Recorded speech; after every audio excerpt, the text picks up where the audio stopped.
Today, folks, a Jhatka for the BJP. Is it indications of a sinking ship? Is it impending doom for the BJP right in the middle of their Sansad being held in Delhi about seat selection? Boom! What do you have? Jolt for Yogi as key minister exits 3 MLA says will quit. 2 high-profile exit dents BJP's OBC push. Forces rethink at Delhi meet. SP Maurya quits Yogi cabinet, keeps suspense on next move. BJP making efforts to placate him.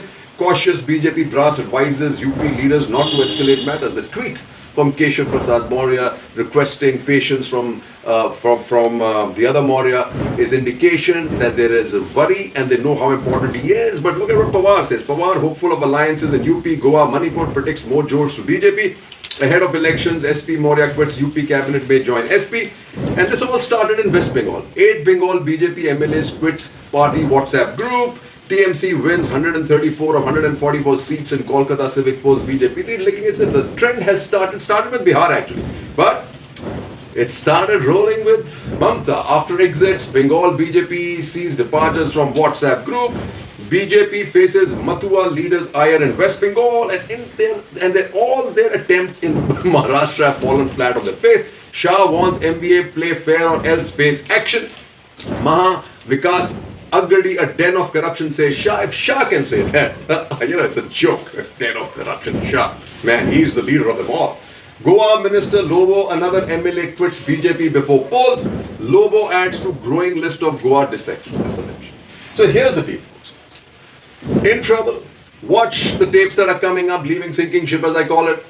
What's happened with Maurya, and the other seems to be Rita Bahuguna, besides many others that have left. This is a pointer to the reality that it's a tough fight for the BJP and maybe an uphill battle.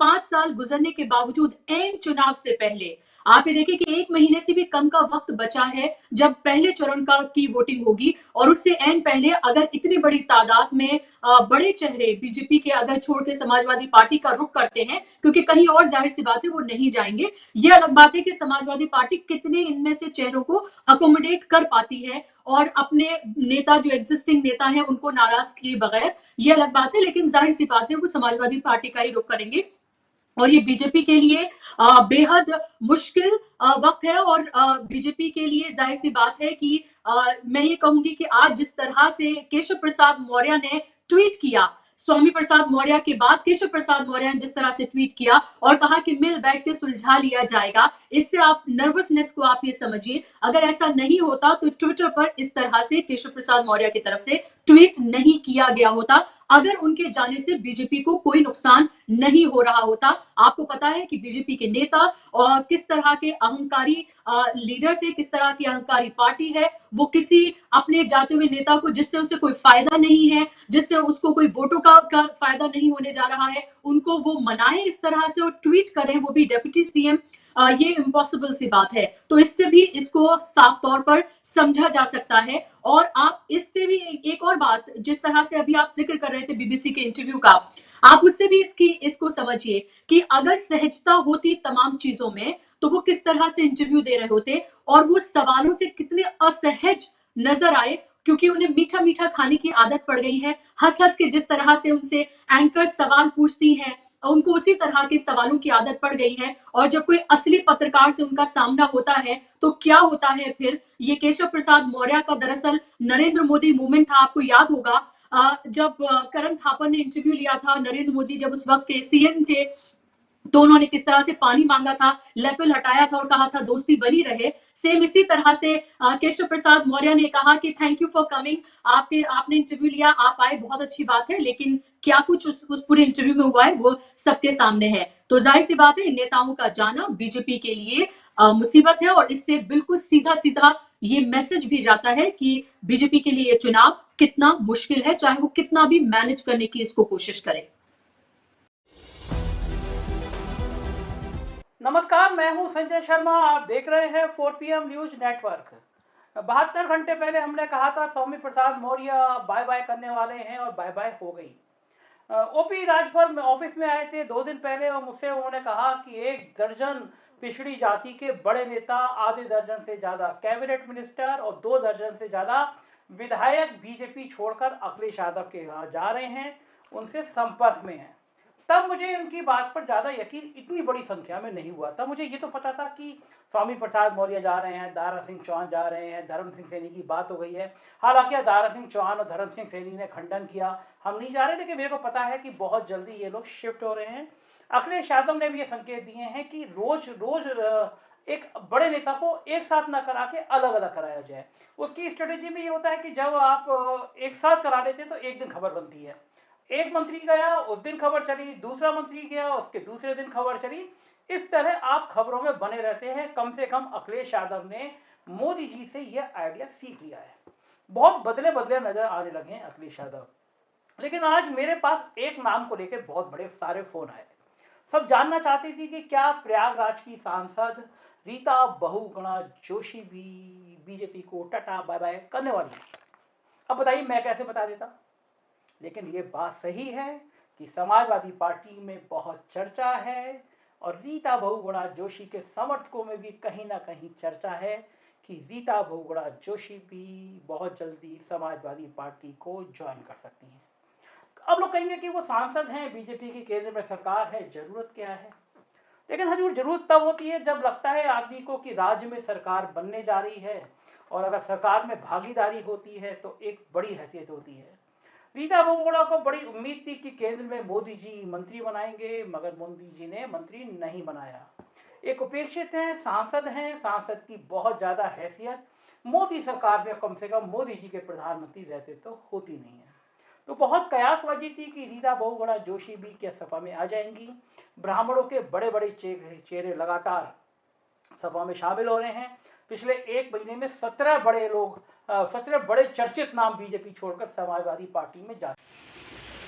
So the defections are showing weakness in the ranks of the BJP, but what else is showing weakness is this, is what Pranab Dal Samta writes, when all else fails, this is what you have. Will Kashi show the day? He says, temple of nationalism. In many ways for the BJP, nationalism blends best with heartland regionalism, and it has tried to counter the caste-based polity of UP with this narrative. On all three fronts, therefore, Modi has tried to recast UP political landscape, but his approach has a formidable opposition from the alternative, which seeks greater share of power by way of reservations and social affirmative action based on recognizing rights regardless of the resource. This is the important part. So UP 2022 is both an election and a battle of ideas, where Modi is looking for not just victory but also vindication with a measure of permanence or permeance, right? But when you do that, when you don't treat the other as equal, you still put him in the same hierarchy, irrespective of creating this big Hindu juggernaut as you thought you did, but you only did it for 40%, right? Is this transfer of land owned by Dalit to trust in 1996 illegal, says UP court? Dalit land transfers in Ayodhya scrapped. What happens now? So you got to see this. Dalits are constantly being treated as probably less than cows, right? Why not contest bail plea? SC slams Gujarat in Dalit killing case. So this is what they, like I said, wherever the BJP, this is what's going to happen. And they are under pressure. Nitish sets out on social reform yatra in special drive. Jharkhand to issue caste certificates in all schools, says CM. Jharkhand becomes third state to pass anti-lynching bill. Every child to have one in next 6 months. Jharkhand CM seeks to meet Modi to discuss caste census. Didn't happen. OBC bill amendment fraud on states hold caste count, says Pawar. So caste is back in play, folks. That juggernaut or that unitary system of Hinduism is failed despicably because none of us, especially the Thakurs of UP, have changed their attitude towards the Pichdi Jati. Otherwise, you tell me, why did the yogi have to wash the CM house after Akhilesh left? You tell me, folks, why did he wash that house with Ganga Jal? Reason वे उसे ये दिख रही है कभी पंजाब वाली UP में भी ना हो जाए। एक बहुत खुशी है जो कल पंजाब के अंदर हुआ है और मोदी जी वहाँ से वापिस भेजे गए हैं। शिलान्यास धरते पड़ रहे हैं, कहीं मंदिर का, कहीं का, कहीं स्कूल का, जब 5 साल में क्यों ना धरे पहले। रामदेव तो डकैत, उसके जितना डकैत आदमी तो इस हिंदुस्तान में नहीं देखा। मोदी का आवेगा, हमारा नाम है जो एसी में रहेगा उनका आवेगा, हमारा का कोरोना होगा देखे किसी को भाग गए। पंजाब सरकार की कोई भी सुरक्षा में कमी नहीं रही है। देखिए अगर जिस दिन किसान आंदोलन में उग्र हो जाएगा, जिस दिन किसान में क्षमता हो जाएगी, योगी की सरकार को भी बाहर फेंकने का काम कर देंगे और हम मोदी या योगी को भी गांव में नहीं बढ़ने देंगे और हम लेकर कहेंगे मोदी भाग जाइए गुजरात, मोदी भाग जाइए गुजरात, ये शब्द कहना चाहिए हाथ में तख्ती लेकर। कहा जा रहा है सुलझ गया है, तो फिर क्या ये यार लाला सुनिए तो मेरी बात तो सुन ले। साजिश कुछ भी ना थी, जो भी हमने टीवी पे देखा, कुर्सी सब खाली। बता रहे हैं पैसे तो ले लेंगे हम खूब, तो कितने देते हो भाई, हम वोट नहीं देंगे। भाजपा ने क्या ना करा, 5 साल कुछ ना कर, बिजली के बिल बढ़ा दिया, गाय में से छोड़ दिया रखा। और मोदी जी के अकॉर्डिंग 2 करोड़ रुपए, 2 करोड़ नौकरी हर साल देते हैं, तो 14 क्या रोजगार मिला है युवा को? कुछ नहीं। जगह सुहारा का जनता कह रही है हम। नमस्कार, आप देख रहे हैं फोरम 4 और चुनावी यात्रा में हम पहुंचे हुए हैं अभी काजमपुर में, मोदी नगर विधानसभा क्षेत्र। Nice yellow flowers, but not so nice for the BJP. Everything they're throwing at the people to try and buy them out, whether they're having openings, numerous openings, or the tablets that were, as I showed you, didn't really cut any ice with anybody. Same is the case with the cutting down of electricity by 50%. The rates. The reason is, apparently I just heard that, you know, this guy went to pay his bill. He says it's only going to be after March, so they're waiting for after March to actually adjust bills. And the reason is that the trust is all gone. It's destroyed, right? Ahead of UP polls, Yogi slashes power rates for farmers by 50%. Ahead of polls, Yogi government halves power tariff for farmers, and they don't believe it for a second.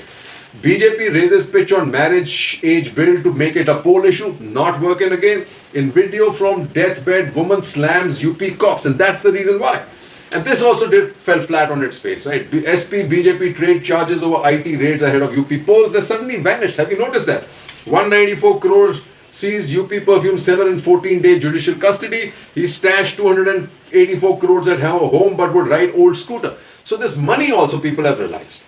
The two things, they're brand new notes. Somebody yesterday said they're brand new notes. So if they were Akhilesh's notes, they would have been old Sarkar. Or at least, as Akhilesh is saying, take down the bank. It's all there. You can find out. EC unlikely to put off polls. Government says step up tests and jabs. But share of election bound states in new cases up. Then there is an issue, and it's more an issue. Is because of the fear factor of a loss. Congress cancels marathon rallies in UP. Congress halts rallies in election bound UP. This is even before the EC came out and said that. And limits on candidate spending raised with eye on virtual rallies. No. Limits raised to guess who? To Chapusi, EC, to Chapusi. The only people with the money bags. The BJP. The Saptadhari Sarkar. The Saptadhari Sarkar. Jai Hind. विश्वास नहीं है होगी सरकार पर। अरे ये तो ऐलान कर दिया, अखबार में छप गया सब, इसमें ये तो सीमित समय है 2 महीने 4 महीने लास्ट, इलेक्शन के बाद तुरंत हो जाएगा वापिस। और कहाँ से आएंगे, कहाँ से बिजली खरीदेंगे, कहाँ से पेमेंट करेंगे, तो इसलिए ये तो वही यूनिट वही लग जाएगी।